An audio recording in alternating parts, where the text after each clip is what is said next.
Na Yesu asifiwe. Karibu sana kwenye kipindi cha wana wa Covenant, wana wa agano kutoka kanisa la Covenant Love Fellowship Kitunda, Dar es Salaam. Naitwa Askofu Geoffrey Chikojo. Niko hapa kwenye kipindi na wageni leo, wachungaji. Tunaenda kujadili somo ambalo limetoka madhabahuni leo hii. Basi naomba nikaribishe mmoja mmoja wapate kujitambulisha kabla tujaendelea. Naomba tuanzie upande wa kushoto kwangu kabisa. Karibu sana Pastor, ujitambulishe. Amina baba. Bwana Yesu asifiwe, wana wa Mungu. Kwa majina yangu naitwa Mchungaji Furaha Mgale, ni mchungaji msaidizi katika kanisa la Covenant Love Fellowship lililopo Kitunda. Natumika chini ya mtumishi wa Mungu Askofu Geoffrey Chikojo. Karibu sana. Amen. Asante. Bwana asifiwe. Amen. Naitwa Mchungaji Alona Frank Mwaipungu, ni mchungaji msaidizi katika kanisa la Covenant Love Fellowship linaloongozwa na Askofu Dr. Geoffrey Chikojo lililopo Kitunda, Ilala, Dar es Salaam. Karibuni sana. Asante sana. Kulia kwangu tafadhali Pastor, karibu ujitambulishe. Amina. Bwana Yesu asifiwe. Kwa majina naitwa Favor Nyambalia, ni mchungaji msaidizi wa kanisa la Covenant Love Fellowship ambalo lipo Kitunda, wilaya ya Ilala. Karibu sana. Amen. Asante sana. Bwana Yesu asifiwe. Naitwa Pastor Irene Pancras Legendi, na hudumu katika kanisa la Covenant Love chini ya Bishop Chikojo. Karibuni sana na Mungu awabariki. Amen. Asante sana Pastor. Tumalizie hapo Pastor. Amina baba, nashukuru. Bwana Yesu asifiwe. Amen. Naitwa Mchungaji Speciana Gregory Ndomba, nami ni mchungaji msaidizi katika kanisa la Covenant Love Fellowship lililopo Kitunda, wilaya Ilala. Karibuni sana. Amina. Asanteni sana watumishi wa Mungu. Wapendwa, kwenye kipindi chetu cha leo tutaangalia somo ambalo limetoka madhabahuni leo. Tumekuwa tukiangalia zaidi kuhusiana na maombi ya kutukuza. Amen. Wiki hii kama wiki tatu sasa tunajifunza kuhusu maombi, kwa sababu ni somo ambalo ni tata kidogo katika mwili wa Kristo. Sababu mtu mwingine akiambiwa kwamba ndio tuombe, basi hahitaji kufundishwa, tayari yeye ni mjuaji wa kufanya maombi. Lakini tunajikuta kwamba tunapoteza na hatupokei kwa sababu hatujui kwamba kuna tofauti wa namna ya kuomba. Kwa hiyo sasa hii ni kitu cha msingi sana ambacho tunajifunza kanisani. Ile Efeso 6 mstari wa 18 tunapoisoma ile tunajifunza kwamba ziko aina tofauti za maombi. Ningeomba kidogo labda Pastor niangalizie hiyo kwa haraka hapa. Efeso 6 ule mstari wa 18 kwa faida ya wasikilizaji. Amen. Naomba hilo andiko tafadhali. Tasoma kwa msaada wa Bwana. Amen. Efeso 6:18, neno la Mungu linasema kwa sala zote na maombi mkisali kila wakati katika roho, mkikesha kwa jambo hilo na kudumu katika kuombea watakatifu wote. Inaanza nini, nasemaje? Kwa sala zote na maombi mkisali kila wakati. Kwa hiyo kwa sala zote, kwa aina zote za maombi, mkeshe mkisali. Kwa hiyo sasa kama inasema kwa sala zote, manake ziko aina tofauti za maombi. Pia utajisomea, utaangalia kuna Wakolosai 4:2 mpaka 4, utaona Paulo anaongea aina tofauti za maombi, na Timotheo wa kwanza ule mstari wa sura ya 2 mstari wa 1 mpaka 4, pia Paulo anaongea aina tofauti za maombi. Lakini utaona anataja kuna maombi ya dua, maombi ya shukurani na mengine, ambapo tumejaribu kuyagrupu katika aina kuu 4 za maombi, ili kuleta msaada kwa Mkristo kwamba ajue anapoingia kwenye kuomba asiwe anaomba aina moja tu ya maombi. Lakini mbaya zaidi ni kwamba Wakristo wengi hawaombi, wanaenda wanapoteza muda, wakiingia kwenye wanasema anatoenda kuomba, anaishia kugombana na mapepo, anakemea mapepo, anakemea uganga, sijui kienyeji, anakemea nini. Kwa hiyo anakemea alafu anasema leo nimeomba sana. Hapana, hayo mambo hayahusikani kabisa na maombi, kwa sababu unapotumia mamlaka yako kukemea mapepo, hapo uombi. Kwa hiyo tunaleta hili somo ili liweze kuleta msaada kwako, kwamba maombi tumegawanya katika mafungu 4. La kwanza kabisa ni maombi ya kutukuza. Aina ya pili ya maombi ni maombi ya kushukuru, na aina ya tatu maombi ya kukiri. Aina ya 4 ni maombi ya dua. Bwana asifiwe sana. Amen. Kwa hiyo leo tulikuwa tunachambua kidogo, tunaangalia kidogo maombi hayo ya kutukuza. Amen. Lakini Biblia maombi ya kutukuza maana yake nini? Tuangalie kidogo kwenye Zaburi ya 22:33 kabla sijawaruhusu wachungaji kuanza kuchangia. Kwa kuweka msingi, Zaburi ya 22 mstari wa 23. Neno la Mungu linasemaje, Pastor? Zaburi 22:33.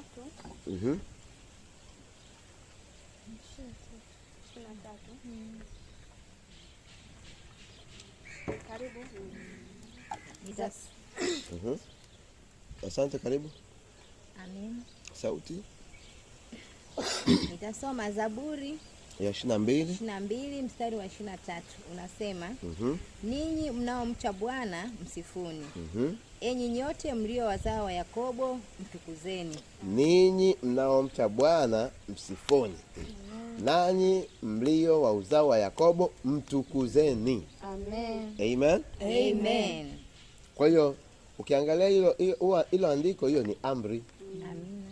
Anasema hivi, anaongea hapa ni Roho wa Mungu kwamba wewe, enyi watu mnaomcha Bwana msifuni. Amen. Nanyi wana wa Yakobo mtukuzeni Mungu wenu. Amen. Jina la Bwana libarikiwe sana. Amen. Kwa hiyo hilo inaonyesha kwamba tunaamriwa kufanya maombi ya kutukuza. Amen. Lakini kutukuza, hebu tuangalie basi kwanza tena Zaburi ya 117 mstari wa kwanza na wa pili. Zaburi ya 117. Amina, nitasoma kwa mstari wa Bwana. Amen. Zaburi 117 mstari wa kwanza na wa pili. Amen. Unasema, haleluya, enyi mataifa yote msifuni Bwana. Enyi mataifa yote msichague cha kufanya, bali mumsifu nani? Bwana. Amen. Enyi watu wote muhimidini. Enyi watu wote muhimidini. Maana fadhili zake kwetu sisi ni kuu. Amen. Fadhili za Bwana ni kuu, hazibadiliki, lazima tumsifu, tumtukuze. Amen. Na uaminifu wa Bwana ni wa milele. Amen. Kwa hiyo unaona, kwa kuwa fadhili za Bwana ni kuu na hazikomi, na amesema uaminifu wa Bwana ni wa milele. Anasema tumtukuze, tumsifu, maana uaminifu wake ni wa milele. Kwa kama Mungu ni mwaminifu milele, maana yake kazi ya kumtukuza Mungu ni ya milele. Amen. Bwana asifiwe sana. Amen. Kwa hiyo kanisa tumeitwa kumtukuza Bwana. Na kutukuza maana yake nini? Kutukuza kirahisi tu. Amen. Kiingereza tunasema adore au adoration ni kutukuza. Adore au kutukuza, exalt, glorify. Tukuza, kuglorify. Manake nini? Kuinua. Manake muinue Mungu, muheshimishe mbele za watu. Amen. Mfanye kuwa mkuu. Mfanye kuwa mzito. Mzito mbele ya watu. Hiyo ndio maana ya rahisi sana ya neno kutukuza. Jina la Bwana libarikiwe sana. Haleluya. Kwa hiyo wapendwa, tumejifunza leo, naomba tu labda nikaribishe wachungaji. Ibada ya leo tumejifunza kuhusu kutukuza. Kwa hiyo niwakaribisha tu muweze kusema chochote ambacho kitamfaidia pia yule anayetusikiliza kuweza kuyanasa vizuri nini Mungu anataka na kumjengea maisha mapya mazuri ya kumtukuza Bwana, kuliko kupoteza muda kila wakati wewe unashindana tu na kukemea mapepo. Karibu sana. Amen. Karibuni sana. Amen. Labda tungeanza Pastor Furaha, unasemaje? Amina. Amen. Bwana Yesu asifiwe. Amen. Amina. Kwanza kabisa ninamshukuru Mungu kwa ajili ya somo hili ambalo linaendelea kwetu, ambalo limekuwa baraka sana na linazidi kuwa baraka sana kwetu, hasa kwangu binafsi. Amen. Ni somo ambalo linazidi kunijenga, nazidi kupumzika, nazidi kumwelewa Mungu. Katika mafundisho ya leo ambao mtumishi wa Mungu ametufundisha, kuna hili andiko hapa ambao alisoma Zaburi ya 117 ambao linasema kwamba haleluya, enyi mataifa yote msifuni Bwana, enyi watu wote muhimidini. Nikajifunza nikasema, kumbe kazi ya kumsifu Bwana ni ya kila mmoja. Kazi ya kumsifu Bwana hajaambiwa mtu mwingine, hajabaguliwa mtu mwingine. Kusema labda mtu fulani ndo anatakiwa kumsifu Bwana, wengine hawana nafasi. Nikajifunza kwamba kumbe kila mtu ambaye amezaliwa mpaka amefika hapo alipo, mpaka maisha yote alioishi, ni Mungu ndiye ambaye amemfikisha hapo. Kwa hiyo swala kubwa ni kuwa mtu wa kumsifu Bwana na kumtukuza Bwana. Ambao naona mtumishi wa Mungu alisema swala la kutukuza ni kuinua. Kwa sababu unapomuinua Mungu, Mungu anakuwa anajivunia sana, amejiona yeye kumbe Mungu amejiona yeye kumbe ni wa thamani zaidi, anafurahishwa na mtu ambaye anamuinua. Kwa hiyo kama watu wa Mungu, jinsi nilivyojifunza kwamba ni kumuinua Mungu, lakini kitu kingine tunatakiwa kutambua maana fadhili zake kwetu sisi ni kuu. Nimejifunza jambo lingine, hata fadhili za Bwana kwangu ni kuu sana. Ukimsifu Bwana, ukimuinua Bwana, atakutendea mambo makubwa, atakutendea fadhili ambazo ni kuu. Hakuna mtu mwingine ambaye ataweza kutenda. Asante sana Pastor. Labda nashukuru sana kwa hilo. Pastor, mwingine anayetaka kuchangia?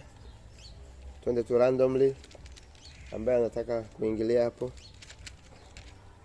Amina. Bwana Yesu asifiwe. Amen. Nami nina neno moja kwako unasikizana, kwamba imekupasa kumsifu Mungu siku zote katika maisha yako. Usiwe na maombi ya kulalamika mbele za Mungu. Kuwa na maombi ya kumsifu Mungu. Maana Mungu wetu anapendezwa sana na sifa. Siku zote katika maisha yako, hata unapokuwa kwenye kazi zako, msifu Mungu.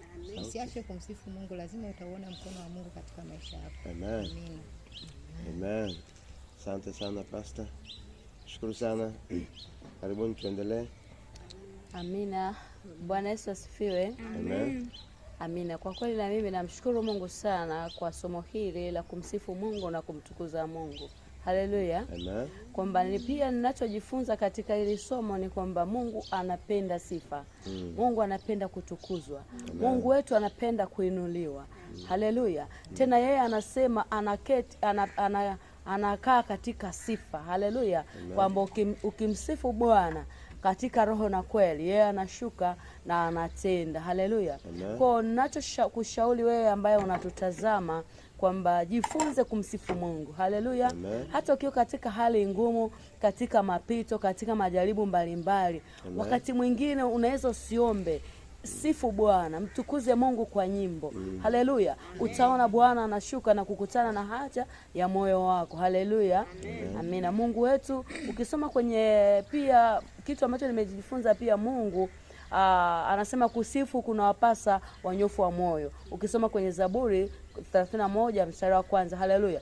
Kwa hiyo pia kama unataka kumsifu Mungu, jitahidi kukaa katika usafi na utakatifu, ili unaposifu sifa zako zifike juu mbinguni, na Bwana ashuke akutane na wewe, atende sawa sana kile unachohitaji. Haleluya.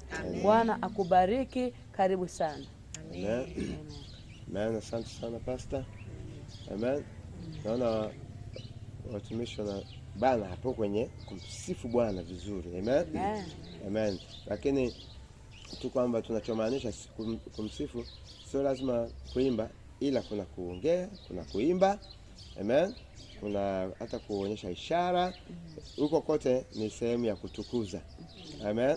Na pia tunasema kwamba sifa ni sehemu ya nini? Ya maombi. Amen. Ameongea kwamba weka nyimbo za sifa, msifu Bwana. unapoosha vyombo nyumbani, si unafanya nini, unaandika notes, wewe ni ukiweka pale nyimbo za sifa, ujue unaposifu pale uko kwenye maombi pale. Hata kama wewe akili yako jituliza, lakini unaomba. Kwa hiyo unaweza kujikuta simama leo sijaomba, kumbe umeomba, ulikuwa unamsifu Mungu muda mwingi kwa nyimbo za sifa. Amen. Kwa hiyo hakikisha unaweka nyimbo za kumtukuza Bwana. Usiweke nyimbo za story, nyimbo za kumtukuza Bwana, lakini pia maneno ya kutamka yenye kumsifu Bwana. Amen. Jina la Bwana libarikiwe sana. Labda nikaribishe mtumishi mwingine. Amen. Amina. Bwana Yesu asifiwe. Amen. Na mimi napenda kushare kidogo kwa kile nilichojifunza siku ya leo kwa habari ya kumtukuza Mungu. Amen. Kwamba kuna nguvu kubwa wakati wa kumtukuza Mungu na kuna vitu vingi sana huwa vinatokea katika kumtukuza Mungu. Kuna namna nyingi za kumtukuza Mungu. Unaweza kumtukuza Mungu kwa baraka mbalimbali alizokukirimia. Pia unaweza kumtukuza Mungu kwa matendo au kwa ajabu zake alizozifanya. Ukitafakari ni mambo ya ajabu mengi sana ambayo kwa namna ya kibinadamu ukiyafikiria yanakuwa, yani kwa akili za kawaida yanakuwa ni ngumu. Kwa mfano, leo tumefundishwa kwa habari ya kitabu cha Zaburi 104. Kuna neno moja ambalo limenitafakarisha sana, yani nikatafakari vitu vingi sana kwa habari. Nikasema hakika huyu ni Mungu anayestahili kutukuzwa na si Mungu wa aina yoyote mwingine. Amen. Pale ile Zaburi ya 104 kuanzia ule mstari wa 5 nitasoma kidogo ili niweze kushare kile ambacho ani kilinifanya mimi niendelee ani kumtafakari huyu baba yetu wa mbinguni. Kuanzia ule mstari wa 5 ambao neno la Mungu linasema, uliweka nchi juu ya misingi yake isitikisike milele. Uliifunika kwa vilindi kama kwa vazi, maji yalikuwa yakisimama juu ya milima. Kwa kukemea kwako yakakimbia, kwa sauti ya radi yako yakaenda zake kasi. Ina maana kwa sauti ya kinywa cha Mungu alivyosema tu ikapelekea yale maji yakatafuta direction nyingine ya kwenda kutoka pale mahala ambapo yalipokuwepo na kwenda katika mkondo wake ambao inapasa kwenda. Akasema kwamba yakapanda milima yakateremka mabondeni mpaka mahali ulipoyatengenezea. Ina maana kuna mahala ambapo Mungu ametengeneza kwamba haya maji yanatakiwa yakae hapa tu, yasikae juu ya vilima. Ina maana kwa neno lake tu yale maji yalitii sauti ya Bwana. Amen.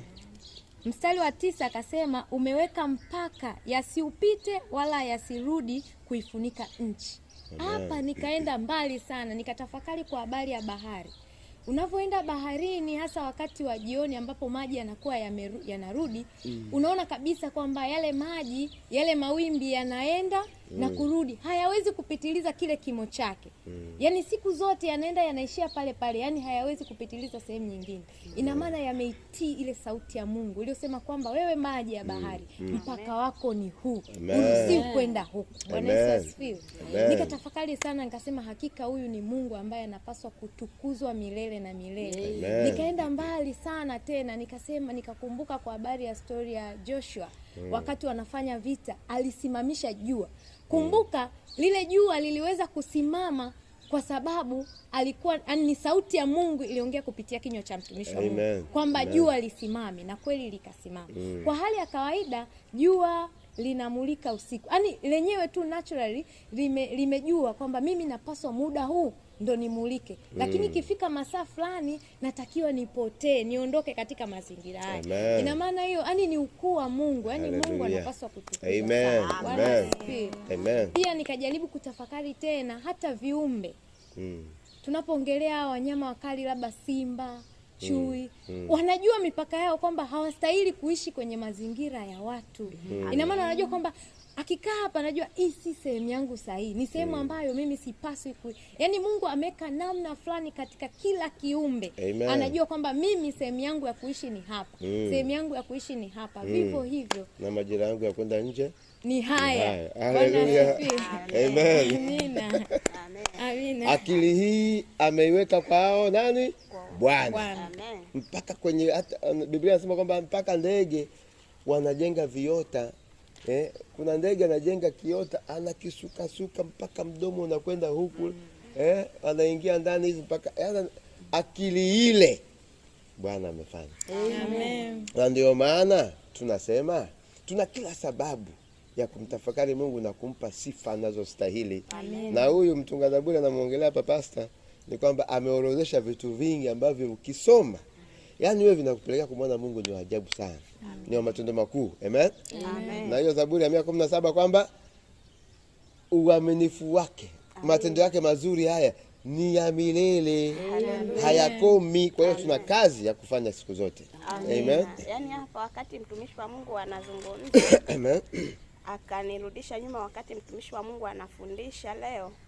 Alisoma, kuna mahala alisoma kwenye hii Zaburi ambayo alikuwa anaizungumzia mchungaji ya 104 ambao kwenye mstari wa 33 unasema nitamwimbia Bwana madam ninaishi. Nitamshangilia Mungu wangu nikiwa hai. Amen. Ukweli nikaa namtafakari yule mama ambaye yuko hapa kanisani, hawezi hata kutembea. Yaani anakuja kanisani hawezi hata kutembea. Kiasi kwamba anatamani ainuke amsifu Mungu, anatamani ainuke amchezee Mungu, kwa sababu kipindi cha nyuma nilimuona akiwa bado haja kwenye ile hali alikuwa ni mtu ambaye alikuwa anamchezea Mungu. Lakini sasa hivi hawezi. Kwa hiyo nikatafakari, hivi kwa nini mimi ninashindwa kumtukuza Mungu? Kwa sababu Mungu amenipa afya, amenifanya niishi, amenifanya niwe hai. Kwa nini nisimtukuze Mungu kupitia hili? Amen. Kwa hiyo nikajifunza kumbe usisubiri mpaka nyakati mbaya zikaja ukatamani kuwa na nafasi ya kumtukuza Mungu, ukatamani kuwa na nafasi ya kumsifu Mungu, ukaishia kujuta na kulia. Nikafikiria sana kumbe wakati mzuri ni sasa hivi wa mimi kumwimbia Mungu na kumsifu Mungu. Amen. Ukweli nimwangalia yule mama, roho yangu ikaniuma sana, nikasema Mungu, Embu nisaidie. Wakati wangu wa sasa hivi ni wa kumtukuza Mungu. Nisisubiri mpaka siku nilale kitandani nianze kujuta, nianze kusema ningekuwa mzima leo ningemsifu Mungu. Ningelikuwa naweza kusimama kwa miguu yangu leo ningemsifu Mungu. Tayari muda umeshaisha. Kwa hiyo kitu ambacho nataka kukwambia mtu wa Mungu, wakati wako wa kumsifu Mungu, wa kumtumikia Mungu, wa kufanya kazi ya Mungu, wa kumtukuza ni sasa hivi. Amen. Usisubiri wakati ambao unajua wewe kwamba mimi nitamtukuza Mungu kesho. Kama watu wengine wanavyosema kwamba sasa hivi bado, labda mimi bado kijana, sasa hivi bado mimi bado nafanya mambo fulani. Hapana. Mungu anataka umsifu sasa hivi, umtukuze sasa hivi, umuinue sasa hivi. Amen. Ingali bado mzima, ingali bado una nguvu, ingali una afya yako tele. Amen. Amina. Asante sana Pastor. Hallelujah. Amen. Amen. Bwana Yesu asifiwe. Amen. Amen. Karibu Pastor. Kwa kweli naendelea kujifunza habari ya kumtukuza Mungu. Na kitu ambacho nimeendelea kujifunza ni kwamba hakuna maombi ambayo Mungu anashuka kwa haraka kama maombi ya kumtukuza. Bwana asifiwe. Amen. Kitu ambacho yani nimekiona. Na wakati mwingine unaweza kusema sasa nitamtukuzaje? Bwana asifiwe. Yani ni kule kutafakari tu, yani matendo ya Mungu. Bwana asifiwe. Unaweza ukawa mwenyewe kwako ni muujiza tosha. Bwana asifiwe. Ukajiuliza kwamba huu Mungu, hii sauti imetoka wapi? Yani ukaona yani zile kazi za Mungu, yani unavyozitafakari kazi za Mungu ndivyo ambavyo unavyomtukuza Mungu. Bwana asifiwe. Kwa hiyo yani usije ukaona kwamba namtukuzaje, kwa sababu wakati mwingine kumwambia mtu mtukuze Mungu hawezi kuelewa kwamba anamtukuzaje. Lakini angalia, ukiangalia mbingu, ukiangalia nyota, Bwana asifiwe. Ukiangalia ni mimea, wakati mwingine kunakuwa na vijidudu, wadudu tu wadogo tu. Lakini yani yote katika ni kuona ule ukuu wa Mungu na uweza wa Mungu. Bwana asifiwe. Yani kwamba ni kutafakari yale matendo makuu ya Mungu. Alafu ukatamka ukaeleza yani yale matendo yake. Zile ishara zake, maajabu yake. Bwana asifiwe. Hapa nilikuwa nasoma kwenye hiyo Zaburi 104. Akasema mstari wa 25. Akasema bahari iko kule kubwa na upana. Ndimo mlimo viendavo visivyohesabika. Viumbe hai vidogo kwa vikubwa. Ndimo zipitamo merikebu. Ndimo mlimo na Lewiathani uliyemuumba acheze humo. Amen. Hao wote wakungoja wewe uwape chakula chao kwa wakati wake. Bwana Amen. asifiwe. Amen. Yani kwamba huko ndio pia kumtukuza Bwana. Bwana Yesu asifiwe. Amen. Bwana asifiwe. Amen. Kwa kweli nimejifunza na nimeona hicho. Wakati mwingine unaweza tu ukatafakari yani matendo ya mkuu wa Mungu, jinsi ambavyo alivyotoa wana wa Israeli kutoka katika nchi ya Misri. Kile ambacho Bwana Mungu alikifanya. Bwana Yesu asifiwe. Yani ukatafakari tu kwamba jinsi alivyogeuza bahari kuwa nchi kavu, Israeli wote wakavuka kwa miguu. Yani unaweza tu ukatangaza ukaona jinsi ambavyo wale wana wa Israeli jinsi ambavyo walikuwa ni viatu vyao kwa hiyo miaka yote 40 kwamba ni walikuwa wamevaa viatu ambavyo haviishi. Yote jinsi ya kutangaza matendo makuu ya Mungu. Wakati mwingine unatafakari vile ambavyo walikula kile chakula kishukacho kutoka mbinguni. Bwana asifiwe. Hizo ni ajabu za Mungu, ni matendo makuu ya Mungu. Yani kwamba unatamka ile kwa kutafakari zile ajabu zake. Bwana asifiwe. Bwana Yesu asifiwe. Sijajua sana nitakuwa nimeingia sehemu nyingine, lakini kuna sehemu moja Bishop inasema kwamba wale wanaomshukuru Mungu ndio wanaomtukuza. Bwana asifiwe. Kwa hiyo katika kwenye kushukuru pia ni kumtukuza Mungu. Bwana Yesu asifiwe. Bwana asifiwe. Amen. Amen. Amen. Haleluya, asante sana. Amen. Nafikiri tunaenda vizuri sana. Amen. Kuna mfano wa watumishi ambao walimtukuza Bwana. Amen. Yehoshafat. Haleluya. Yehoshafat ukiangalia ile Nyakati wa Pili sura ya 20 anatupa mfano mzuri sana wa maombi. Amen. Kwa sababu kwanza kabisa alikuwa yuko kwenye shida moja ngumu na ni mbaya. Amen. Kwa sababu mataifa matatu yenye nguvu yamekutanika pamoja, alafu wanasema tuende tukampige yule taifa moja tu la Israel, alafu tumpore ule urithi wake, tuwaue na tuwateketeze, tuangamize, alafu tuchukue vile vya kwao. Kwa hiyo Yehoshafat akiangalia yale mataifa matatu makubwa akaogopa sana. Amen. Aliogopa sana kwa sababu alijua kwanza ndio yeye mwisho wake kutawala. Amen. Akikamatwa pale ni kukatwa, ni kuteswa, labda unakatwa vidole mpaka uishe mwili mzima mpaka uwawe. Amen. Lakini pia kuna mkipigwa watachukua wale mali zote na hata ile nchi ambayo walikuwa wamepewa baba zao Ibrahim, Isaka na Yakobo. Kwa hiyo katika shida ile, wewe ukiwa kwenye shida hiyo, inawezekana utaingia kwenye maombi ya kukemea tu, shetani ushinde. Yehoshafati aliingia pale akaanza kumtukuza Bwana. Amen. Unapokuwa kwenye shida, hebu jifunze maombi ya kumtukuza Bwana. Hebu angalia hiyo Nyakati wa Pili pale ule mstari wa 4. Tuangalie mstari wa 4 mpaka wa 6 hapo kwanza.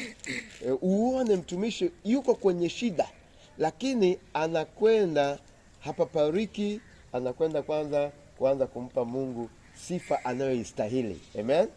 Amen. Hebu tusikilize hii. Mstari wa 4.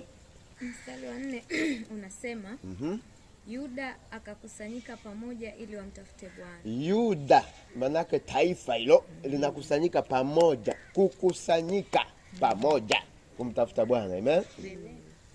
Hata kutoka miji yote ya Yuda wakaja kumtafuta Bwana. Amen. Yehoshafati akasimama kati ya kusanyiko la Yuda na Yerusalemu nyumbani mwa Bwana mbele ya ua mpya. Akasema, Bwana Mungu wa baba zetu. Bwana Mungu wa baba zetu. Amen. Si wewe uliye Mungu mbinguni? Amen. Tena hivi huko mbinguni kuna nani huko? Sio wewe peke yako, Mungu ndio uko mbinguni. Haya ni maneno mazito ambayo unayarifaa na kumwambia Mungu, tunachotambua sisi peke yako ndio unatawala huko. Amen. Amen. Tena si wewe utawalaye falme zote za mataifa? Amen. Na mkononi mwako mna uweza na nguvu, asiweze mtu yoyote kusimama kinyume chako. Amen. Wewe sio unayetawala falme zote za mataifa. Hawa wote hawa wanatawaliwa nani? Sio wewe. Amen. Na je, kuna mtu yote anaweza kufurukuta mbele yako Bwana? Kihistoria tunajua hayupo. Amen. Kwa hiyo ni maneno mazito sana kumsifu Bwana, kumtukuza. Amen. Umefika mpaka mstari wa 6. Amen. Umeona? Kwa hiyo anaongea, hebu tuende mstari wa 18. Mstari wa Kumbuka 18. wako kwenye shida ambapo wangeingia kuanza kuvuruga mapepo. Watumishi wa Mungu, mstari wa 18 anasemaje? Yehoshafati akainama kichwa kifulifuli, wakaanguka mbele za Bwana Yuda wote na wakao Yerusalemu. Amen. Wakamsujudia Bwana. Wakaanguka chini kumsujudia Bwana. Amen. Amen. Amen. Chini kumsujudia Bwana. Sasa sisi tukiwa kwenye shida, na hasa kama tunaona maombi yenye nguvu ni kutembea na kukemea, si ndio? Walianguka chini wanamsujudia Bwana. 19. Na Walawi na wana wa Kohathi na wana wa Korahi wakasimama ili kumsifu Bwana Mungu wa Israeli kwa sauti kuu sana. Wakasimama wamsifu Bwana kwa sauti kuu sana. Sio jeshi likapambane, wanamsifu Mungu wao kwa sauti kuu sana. Na mbele kuna shida. Umefika 19? Amen. Amen. Haya, twende mstari wa 21 na 22. 21 inasema, naye alipokwisha kufanya shauri na watu, akawaweka wale watakaomwimbia Bwana na kumsifu katika uzuri, watakaomwimbia Bwana katika uzuri wa utakatifu. Wakitoka mbele ya jeshi na kusema, Amen. Mshukuruni Bwana kwa maana fadhili zake ni za milele. Uzuri wa utakatifu na msifu Bwana, tena wanatoka mbele ya jeshi. Jeshi lina silaha.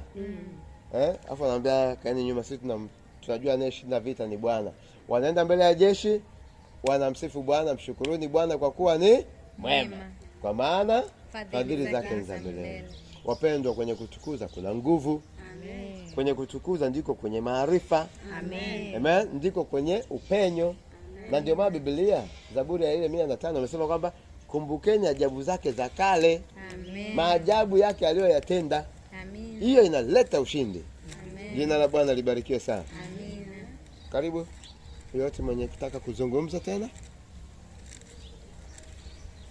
Kwa kifupi tunazungumza kuhusu maombi ya kutukuza. Amen. Tumeona hapa mfano wa kutukuza hata kabla hajaimba, lakini alitoa maneno ya kumtukuza Bwana. Amen. Alitoa maneno mazito ya kumtukuza Bwana, yakamfanya Mungu awe mzito. Unaposema huko mbinguni, si wewe peke yako uliyeko huko. Amen. Kuna mwingine, hayo ni maneno mazito yanayomfanya Mungu awe mzito mbele za watu. Jina la Bwana libarikiwe sana. Na baadaye wakaingia kwenye kutukuza kwa nyimbo. Kwa mpendo, unaweza kumtukuza Mungu kwa maneno yako. Unaweza kumtukuza Mungu kayaweka yale maneno unayoyatamka ukayaweka kwenye nyimbo, kwenye melody. Bado kaenjoy na maombi yako. Yote ni maombi. Maombi ya kusema ni maombi. Maombi unayoweka kwenye muziki ni maombi pia. Kwa hiyo jifunze kuomba kwa muziki ukimtukuza Bwana. Jifunze kuomba kwa kutamka ukimtukuza Bwana. Ni maombi yenye nguvu, na tumeona hapa kwamba alipotumia ile kanuni ya maombi, wale maadui baadaye Bwana alihakikisha wamepigwa wote. Mungu mwenyewe aliingia kwenye kutamalaki. Mungu mwenyewe aliingia kwenye vita, wakaangamizwa, na Yehoshafati wakaenda wakachukua utajiri wa wale wakauleta kambini, wakazidi kuwa matajiri Israeli. Jina la Bwana libarikiwe sana. Kuna wakati tunapoteza sana kwa sababu hatujui maombi ya kutukuza jinsi alivyokuwa na nguvu. Maombi ya kumsifu Bwana na kumuinua.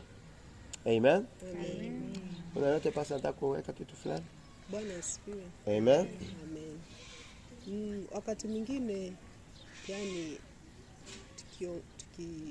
yani mafundisho kama akija katika hali wakati mwingine mtu unayepitia jambo unaweza kusema ni linawezekanaje. Bwana asifiwe. Lakini katika hali hiyo katika ugumu huo kwamba ndani hapataki kukubali. Bwana asifiwe. Wewe sikiliza hivyo nyimbo za kumsifu Bwana. Bwana Yesu asifiwe. Yani tafuta zile nyimbo ambazo zinamsifu Mungu. Amen. Zinaelezea matendo makuu ya Mungu, zinaelezea ukuu wa Mungu. Bwana asifiwe. Zisikilize hivyo katika hali hiyo.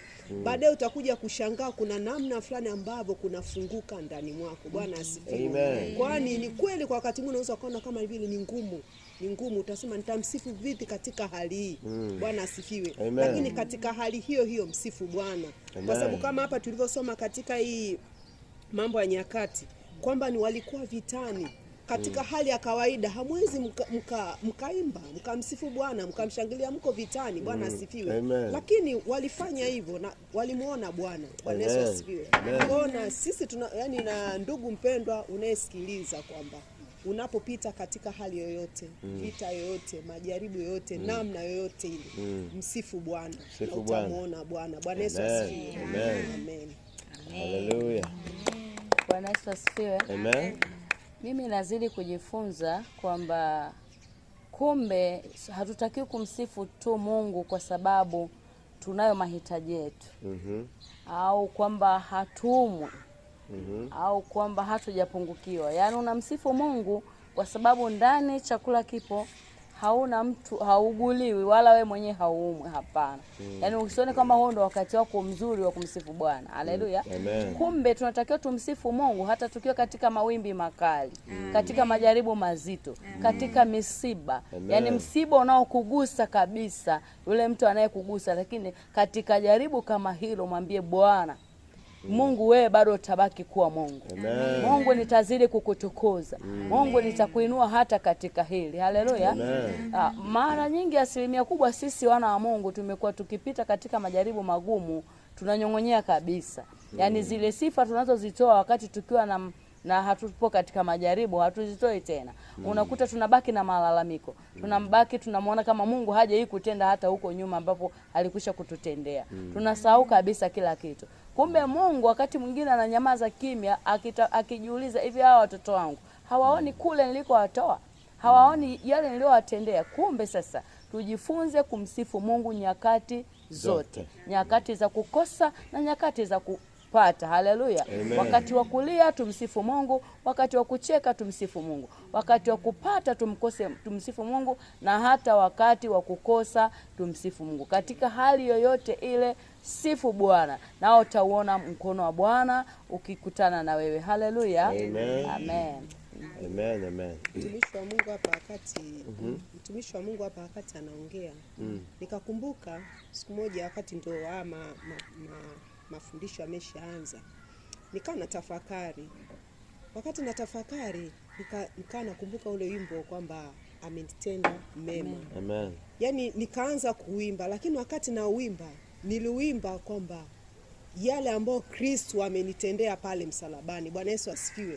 Yale ambayo Kristo ameatenda pale msalabani, nikaona kwamba ni halisi. Bwana Yesu asifiwe. Yaani lile tu, yani lile tendo lile, Bwana Yesu asifiwe, ni la kumtukuza Mungu. Kama pasta hapa alivyosema kwamba sio kwamba uangalie sijui labda na hivi na hiki kwamba ni unaotoshelevu wote. Bwana Yesu asifiwe. Lakini lile tendo la kazi ya Kristo pale msalabani, lile tu linatosha kumtukuza Mungu. Bwana Yesu asifiwe. Kwa sababu wokovu tuliopata ni halisi. Wokovu tuliopata ni kweli. Bwana asifiwe. Haleluya.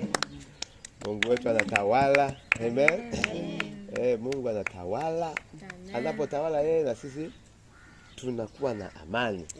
Kwa hiyo tuna kila sababu ya kumtukuza Bwana katika mambo yote. Basi tunapoenda kumalizia, samani askofu. Amen. Watu wanza na pasta furaha. Ulikuwa karibu. Bwana asifiwe. Amen. Naona sasa hivi kuna moto hapa. Amina. Roho Mtakatifu amewaka ndani. Amen. Jambo ambalo nazidi kumtukuza Mungu kupitia hii Zaburi ambayo tumesoma leo, ya kwamba bahari ina vitu vingi vingine ambavyo hata havihesabiki. Kwa kweli hili neno lina nguvu sana. Nikafikiria hivi, kumbe wewe umekaa tu hapa unaona kama Mungu hajatenda kitu. Sababu Mungu ametenda mambo makuu sana. Wewe fikiria, ametengeneza bahari, ndani ya bahari kuna viumbe ambavyo hata haviwezi kuhesabika. Nakumbuka askofu alisema ya kwamba wanasayansi wenyewe wameshindwa kugundua, wameshindwa kuhesabu. Kwa hiyo ukifika hapo katika kumtukuza Mungu, kwanza tu lazima mtumkuze kwa kusema kwamba hakuna mtu ambaye ataweza kuyafikia maarifa ya Mungu. Amen. Hakuna mtu ambaye atakuwa na uwezo wa kupita akili za Mungu. Amen. Yaani kupitia tu kazi za Mungu alizozifanya, uumbaji aliofanya, matendo aliyoyafanya, hilo pekee tu latosha katika kumtukuza Mungu. Amen. Lakini pia mtumishi wa Mungu alisoma Ufunuo 4. Nikajifunza kwenye hii Ufunuo 4, nikasema kumbe hata malaika walioko mbinguni, wazee 24 walioko mbinguni, wanamsifu Mungu. Wanapomoka katikati yake, wanapiga magoti, wanasujudu wakimsifu Mungu. Amen. Kwa nini mimi nisimsifu Mungu? Na wakati bado sijafika maisha yangu popote pale, wakati bado sijamaliza safari yangu na ninamtaka Mungu zaidi, Amen. Kwa nini nisimsifu Mungu? Kuna sehemu alisoma hapa kufikia mstari wa 11 ambao nasema, umestahili wewe Bwana wetu na Mungu wetu kupokea utukufu na heshima. Hiyo Ufunuo 4. Ufunuo 4. Amen. Na heshima na uweza, kwa kuwa wewe ndiwe uliyeviumba vitu vyote. Na kwa sababu ya mapenzi yako vilikuwako, navyo viliumbwa. Amen. Kwa hiyo kumtukuza Mungu, nikamtukuza Mungu moyoni mwangu, nikasema yani ile neno sala Zaburi lilikuja, yani moyoni mwangu lilinigusa sana. Kama Mungu ametengeneza bahari na vitu ambavyo havihesabiki, kwa nini mimi najifanya mjanja kuliko Mungu? Kwa nini sioni kitu ambacho kitanifanya nimtukuze Mungu? Amen. Kwa nini naona Mungu yote aliyofanya ni bure, mpaka labda anipe vitu vinavyoonekana? Kwa hiyo nikajifunza kumtukuza Mungu katika uumbaji, lakini zaidi sana nilijifunza kama wazee 24 wako mbinguni, malaika walioko mbinguni, bado wanamtukuza Mungu, wanamsujudu Mungu. Mimi natakiwa nisujudu zaidi. Mimi natakiwa nimtukuze zaidi. Mimi natakiwa nimsifu zaidi. Maana neema nilio nayo ni Mungu amenipa kubwa mno. Amen. Amen. Asante sana. Pastor. Amina. Bwana Yesu asifiwe. Amen. Amina. Na mimi mwenyewe nilikuwa nataka kuongelea hiyo kwa habari ya kitabu cha Ufunuo. Naona pastor ameshatanguliza njia.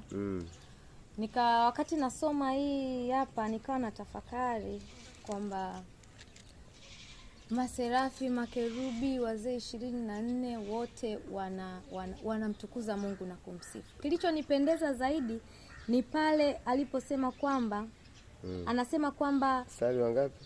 Mstari wa 8. Amen. Ni kile kipengele C kama sikosea, unaenda wala hawapumziki mchana wala usiku. Ina maana hawana muda wa kupumzika, wanamtukuza Mungu peke yake. Bwana asifiwe. Sasa nikakumbuka kwamba kumbe sisi asili yetu ni ya mbinguni. Tumekuja hapa duniani kwa kusudi maalum, kutimiliza lile kusudi ambalo Mungu ametutuma nalo hapa duniani. Ina maana kama asili yetu ni ya mbinguni, na wenye asili ya mbinguni wanamtukuza Mungu wala hawapumziki, asubuhi wanamtukuza Mungu, mchana mpaka jioni wanamtukuza Mungu. Tunapaswa na sisi ile asili yetu ya mbinguni tuilete tena hapa duniani. Tusijisahau kwa sababu tuko kwenye mazingira mengine au tuko kwenye namna ya kibinadamu. Ile asili yetu ya tangu awali tunatakiwa tuitoe, tuidhihirishe, tumtukuze Baba yetu wa mbinguni nyakati zote za shida na za raha. Pia nikakumbuka mtumishi wa Mungu kipindi anachangia pale akasema kwa habari kwamba tumekuwa tunamtukuza Mungu yani wakati wa shida tu wakati wa raha tunamtukuza Mungu. Nikakumbuka kwamba nikakumbuka ile story ya Paulo na Sila. Alafu nikakumbuka kile kitabu ambacho mtumishi alikisoma cha Waefeso 6 ule mstari wa 18 kwamba tumeambiwa tumuombe Mungu kwa sala zote pamoja na maombi. Tunaona Paulo na Sila hata walivyofungwa gerezani, hawakuangalia ile tatizo lao la kufungwa gerezani. Waliendelea kumtukuza Mungu kwa maombi na kwa kusifu. Wanamtukuza Mungu, hawakuangalia ile shida ya gerezani. Ina maana katikati ya ile sifa Mungu mwenyewe alishuka. hali zikaanza kutikisika na milango ya gereza ikafunguka. Watumishi wa Mungu wakatoka. Ina maana katika changamoto zozote tunazopitia tunapaswa tumtukuze Mungu. Haijalishi tumezungukwa au tumesongwa na vitu gani. Mungu peke yake ndio tunapaswa yaani kwa nyakati hizo tunapaswa tumtukuze yeye tu. Hata katika lile tunalopitia tunapaswa kumtukuza yeye. Kwa sababu yeye anajua namna ya kututoa katika lile. Ila tukifocus kuangalia kile ambacho tunapitia, yaani tukifocus kuangalia lile tatizo, Mungu naye anakaa pembeni anasema Yesu ameamua kulitukuza lile tatizo. Ina maana unavyopeleka mtazamo wako, fikra zako kwenye ile changamoto, ina maana unaitukuza ile changamoto. Unaikuza, yani inazidi kuwa kubwa kuliko Mungu. Ila ukimtukuza Mungu, anakutoa haraka sana kwenye hiyo changamoto. Haleluya. Amen. Asante sana. Sasa karibu. Na Bwana Yesu asifiwe. Amen. Niseme tu kwamba labda niseme neno la mwisho kwamba huenda wewe unayetuangalia au unayetutazama na kutusikiliza unaweza kusema hawa wanazungumza haya labda hawajapita kwenye majaribu. Hawajapita, labda wangepita kwenye jaribu wasingesema kwamba unaweza kumtukuza Mungu wakati una shida. Hapana mpendwa. Kanuni ya Mungu ni hiyo kwamba uwe kwenye shida, uwe kwa hali namna gani, lazima umtukuze yeye. Haleluya. Kwa hiyo usije ukawaza ukasikiliza tunavyozungumza, ukatafakari, ukawaza kwa namna ya kimwili, ukajaji ukasema hawa hawajui. Hapana. Sisi pia sio kama hatupiti, tunapita kwenye majaribu, tunapita kwenye misukosuko mbalimbali, mambo magumu, lakini bado tumejifunza kwamba Mungu amesema kwamba hata katika hili nataka unitukuze, unisifu na uniinue mimi. Haleluya. Wewe hapo ulipo, hali yoyote ulionayo, jaribu lolote ulionalo, hasa kama una mgonjwa, kwa namna yoyote ile, sifu Bwana, mtukuze Mungu, kwa sababu hata ukiwaza hutomaliza hilo tatizo. Hata ukijaribu kupambana na hali ya kimwili hutolimaliza. Kwa lazima urudi magotini pa Bwana, umuombe Mungu, lakini pia umtukuze wewe. Bwana, wewe peke yako naweza. Ulimuumba mtu huyu, basi naamini utamponya. Au uliniumba mimi, jaribu unalopitia naamini kwamba utanivusha. Sifu Bwana nyakati zote. Acha kukata tamaa, acha kurudi nyuma, acha kuvunjika moyo kwa hali yoyote. Msifu Bwana, songa mbele. Amina. Karibu sana. Amen. Haleluya. Wajua tunaenda vizuri sana. Tatizo ni kwamba mtu unakuwa umeenda chini. Pale ambapo una mambo mazuri umeinuka. Lakini Mungu yeye ni abadiliki, yuko vile vile. Amen. Kwa hiyo ukisema umtukuze Mungu wakati una raha, ni kana kwamba Mungu naye anakuwa Mungu wakati wa raha. Alafu ukisema wakati wa shida badala kumtukuza Mungu na mlaumu, ni kama Mungu amebadilika. Kumbe Mungu yeye, uwe na shida uwe na raha, yeye yuko vile vile. Anastahili heshima yake, maana yeye abadiliki. Kwa hiyo ndio maana tunasema muda wote Mungu yuko vile vile. Anastahili kutukuzwa kwa sababu upite kwenye shida, upite kwenye raha, yeye alishatenda. Samaki baharini wengi alishawaumba. Manyangume sijui wanyama wanajua mchana wanalala, usiku wanaenda kuwinda, yeye alishafanya. Haitegemeani na sisi tumpe tu heshima yake. Ili na sisi mambo yetu yaende vizuri. Jina la Bwana libarikiwe sana. Haleluya. Amen. Bwana Yesu asifiwe. Amen. Kuna kitu nimekipata kupitia mtumishi wa Mungu. Aliposoma hii ya Ufunuo kwamba walikuwa wakimsifu Mungu usiku na mchana. Bwana asifiwe. Ilikuwa kwamba hawapumziki. Na kwamba sisi asili yetu ni wapi? Mbinguni. Bwana asifiwe. Nikakumbuka ile neno linalosema kwamba kesheni mkiomba. Bwana Yesu asifiwe. Kwamba kukesha sio kukesha usiku kwamba hulali usiku. Bwana asifiwe. Kukesha ni ndani. Bwana Yesu asifiwe. Kukesha ni ndani. Kwa hiyo ina maana kwamba kumbe mimi katika kumtukuza Mungu nilichojifunza, ama nyinyi mnaonisikiliza, Bwana asifiwe, kwamba wakati wote natakiwa kumtukuza Mungu. Usiku na mchana, ninapokuwa kazini, ninapofanya shughuli zangu, natakiwa kumtukuza Mungu. Bwana Yesu asifiwe. Amen. Amina. Yaani kwamba hata kama umelala, ndani huku bado kunamtukuza Bwana. Amen. Huo ndo mkesha. Yaani mwili unaweza ukapata usingizi ukalala, lakini ndani bado panamtukuza Bwana. Kwa nyakati zote sifu Bwana. Haleluya. Inazaa mpaka maono, ndoto zile zenye maono. Haleluya.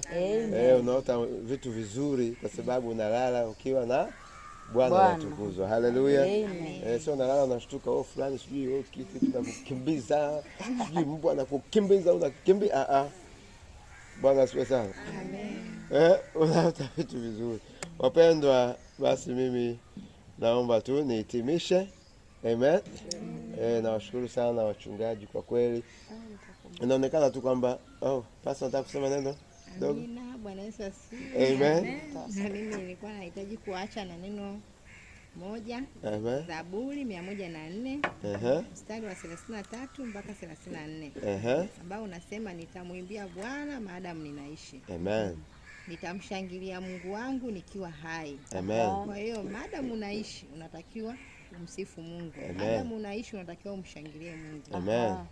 Kutafakari kwangu na kuwe kutamu kwake. Amen. Tafakari kutamu ni kwamba umtafakari Mungu, mwabudu Mungu, msifu Mungu. Amen. Amina. Hata mimi nitamfurahia Bwana. Amen. Na wewe umfurahia Bwana. Amen. Bariki. Amen. Kutafakari kwake kuwe kutamu, kunoge mbele za Bwana, kwa sababu unampa Mungu maneno yenye ukuu na sifa. Bwana asifiwe sana. Amen. Pia tusamane askofu. Amen.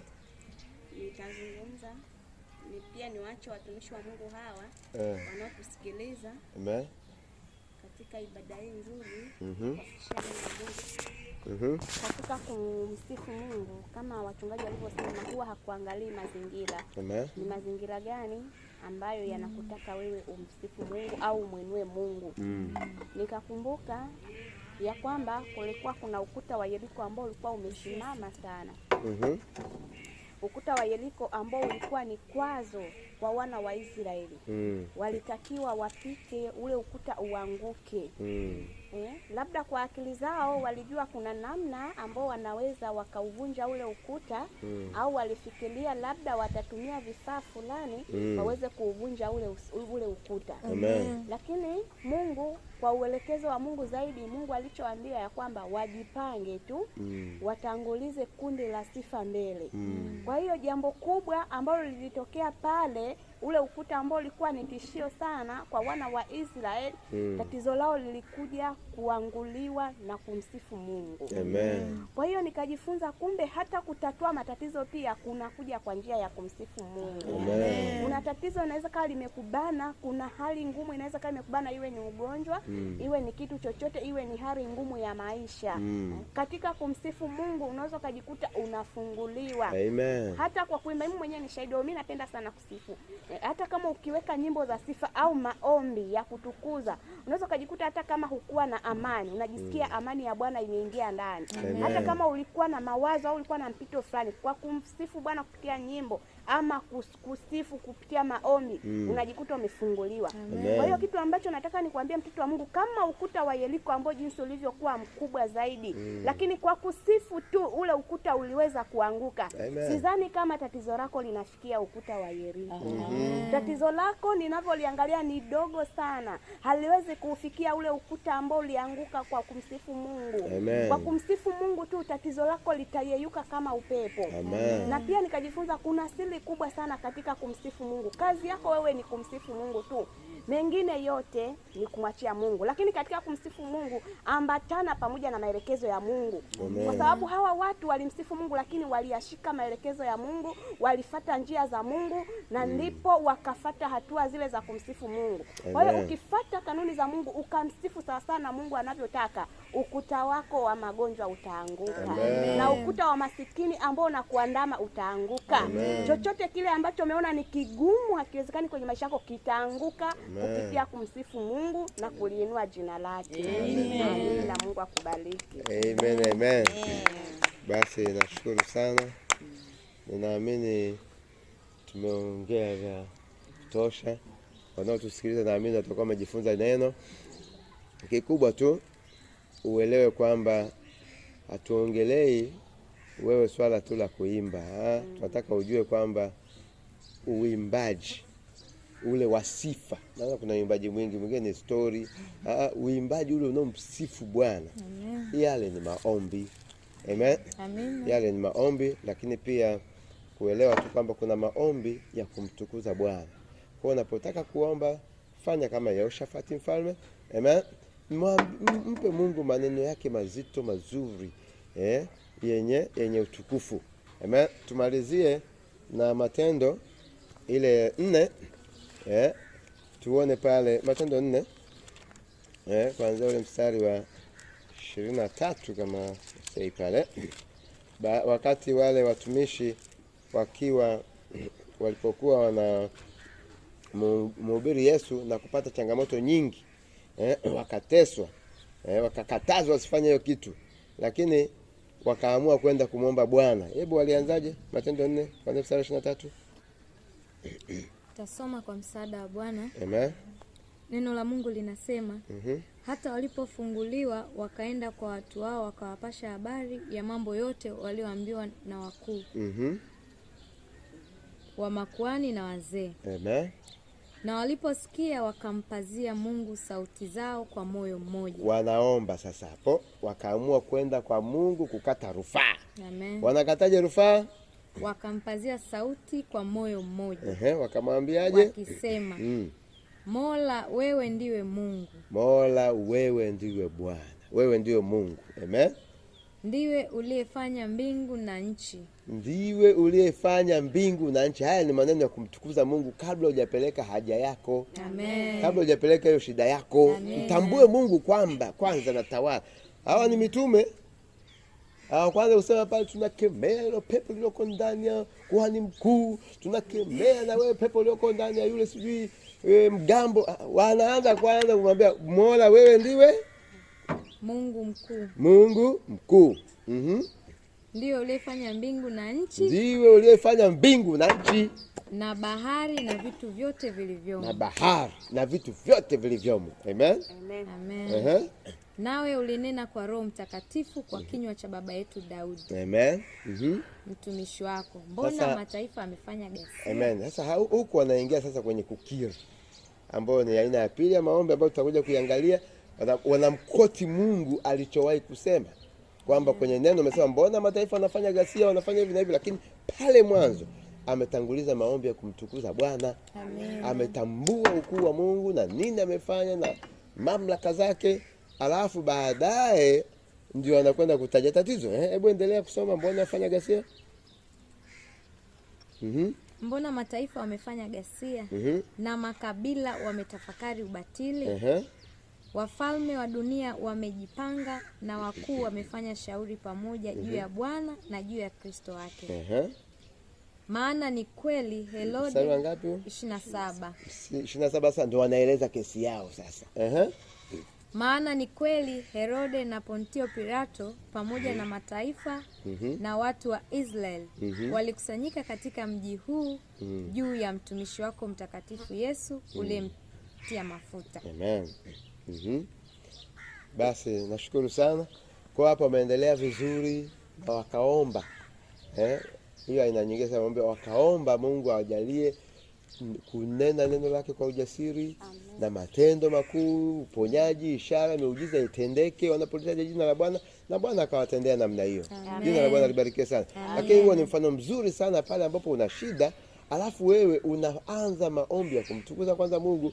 Yehoshafati alifanya hivyo kwenye Agano la Kale, tumeona, na tumeona kwenye Agano Jipya wenzetu wa kanisa la mwanzo walifanya namna hiyo. Pendwa, jifunze kuomba. Usikimbilie sana kueleza matatizo yako. Mungu anajua. Amen. Hakuna kitu ambacho unakipitia wewe Mungu akijui. Anajua. Lakini mpe Mungu heshima yake. Mpe Mungu sifa zake. Mambo yote haya Bwana atayashughulikia kwa wakati. Jina la Bwana libarikiwe sana. Naomba tumtukuze Bwana kwa makofi pia. Haleluya.